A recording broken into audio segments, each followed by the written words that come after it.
Welcome to Rewired for Great Success with Dr. Aimee Sanchez, neuropsychologist, executive coach, organizational development expert, award-winning best-selling author, and international speaker. Dr. Sanchez is on a mission to impact 1 million leaders through her thought leadership and specialized programs for women leaders. She is passionate about helping organizations strategize and draw a direct connection between leadership, diversity and inclusion, and organizational outcomes. Welcome to the conversation. Hi, this is Dr. Sanchez. Okay, so we're back for part 2. I want to talk to you about 3 strategies to help you bridge the confidence gap so that you can lead powerfully as a woman leader. In the last episode, we left off talking about 3 main problems or common challenges that I see that women leaders face as they attempt to advance in their careers. In fact, I've created a list of the top 6 mindset challenges that women leaders face as they prepare to promote, pivot, or transition into their careers. So number 1 is lack of clarity regarding a career trajectory for a next level move. Number 2 is managing mindset challenges to success and performance. Number 3 is developing more confidence. Number 4 is developing self-awareness. Number 5 is feeling undervalued, underutilized, and/or invisible in your organization or industry. And number 6 is knowing how to effectively expand, leverage, or amplify your network and relationships with key decision makers and stakeholders. Now, trying to overcome all these challenges on your own can feel like a daunting task. And really, your brain adjusts to feeling this way through this overwhelm by protecting you and encouraging you to maintain the status quo. It's a human nature protective mechanism to not want you to do anything that will compromise or disrupt homeostasis. But these very challenges that I discussed are all ways that cause you to become more involved in investing in your own professional development. And these are growth and stretch opportunities to really help you to expand your leadership potential and capacity to lead. So ultimately, it benefits you. It does, both qualitatively and quantitatively, to figure this out. Because oftentimes, overcoming any of these challenges or all of these challenges successfully can result in things like more influence, more impact, a shift in the perceptions of key decision makers or stakeholders. It can reduce your stress level.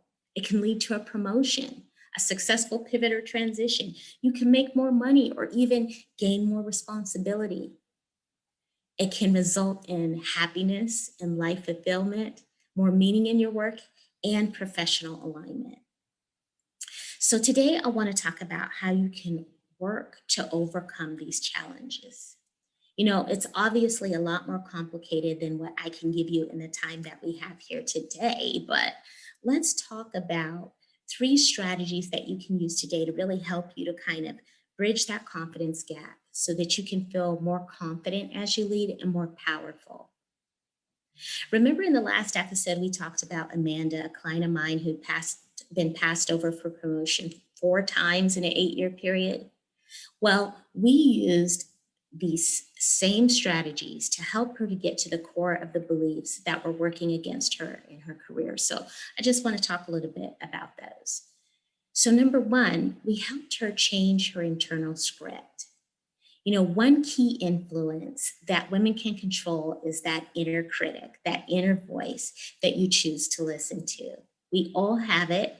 It's that voice that constantly tells us something wrong or negative, or it maybe tells us, as it did in Amanda's case, that she wasn't good enough. So changing your internal script and being intentional about rewriting that script is something that I work with my clients around when we use strategies like brain-based coaching about how to rewire, rewrite, and renew the pathways to your unconscious, to your conscious, so that you can change that internal script. Number 2, let go of perfect. And I say this because this is a trap. Perfectionism is a trap, people, that eventually leads to disappointment. Been there, done that, bought the t-shirt. Because there's no such thing as perfect. As women leaders who manage many roles and responsibilities, you know firsthand that we are resilient, right? So give us more, we'll do it. But what many women that I work with don't often understand is that perfectionism and imposter syndrome, they're intertwined and oftentimes go hand in hand. So, perfectionists, if you think about it, they set excessively high goals for themselves. And when they fail to reach a goal, they experience major self doubt and worry about measuring up. And failing to meet that standard can have devastating consequences, whether it be self manufactured failure or an external benchmark that's being set for you by your environment. A setback can cause instability in your internal confidence, and it can make you feel that you can't really look at things from a proper perspective. So I just encourage you, if you're listening here today and you struggle with perfectionism, to let go of perfect, because this will help you to demonstrate the leadership that you need to have in regards to setting both internal and external boundaries and seeing the limits to a situation and even potential risks, consequences, or the failures of absolute thinking. This will allow you to lead more confidently if you let go of perfect. It will allow you to lead more strategically if you let go of perfect, and it'll allow you to manage up effectively. So the third thing you can do, and we did with Amanda here, was we reevaluated, revisited, and reconnected with her values, because this involved her being able to raise her self-awareness. And I tell my clients that if you raise your self-awareness, it will help you to elevate your self-leadership. Oftentimes, becoming too insulated into the corporate culture can cause you to feel as though you're losing yourself, right? And the need to assimilate can oftentimes override authenticity. This can be a dangerous place for women leaders. In my own leadership journey early in my career, especially being a woman leader of color, this was a daily battle because I very much was a culture carrier for my organization. And I could articulate, embody, and execute on the values of the organization. I could do that for the mission and the principles for the greater good and that of my team. But when it came to things like positioning for promotion, pivot, or transition, within that particular organization, there were some obvious limits to my ability to advance quickly that were outside of my control. For example, there were no reflections of people that looked like me, talked like me, culturally emulated me that led across that entire organization. This was a huge organization.